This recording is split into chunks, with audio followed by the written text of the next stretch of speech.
কাঁকড়া রান্না আর কি হাঁসের মাংস। হ্যাঁ, গরুর মাংস আছে। গরুর মাংস আছে। হ্যাঁ, খালি ডিমটা করা হয়নি। সঙ্গে আছে চুই আছে, চুই ঝাল।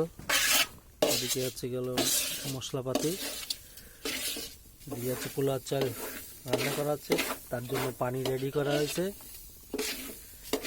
এবং যেখানে আমরা রান্না বান্না করতেছি তার আশেপাশে পুরোটাই ঘের,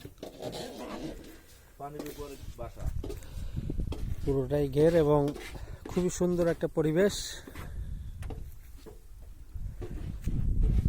মিষ্টি রোদ্রের মধ্যে ঠান্ডা বাতাস, আহা,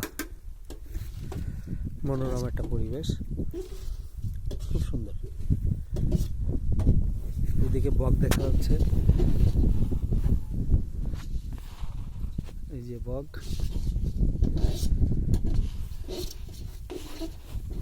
এটা আবার এখানে আবার বিভিন্ন ধরনের মাছের চাষ করে।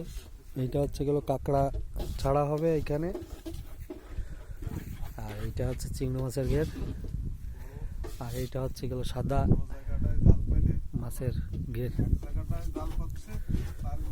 খুব সুন্দর। আমরা একটু পরেই নামবো গোসল করতে,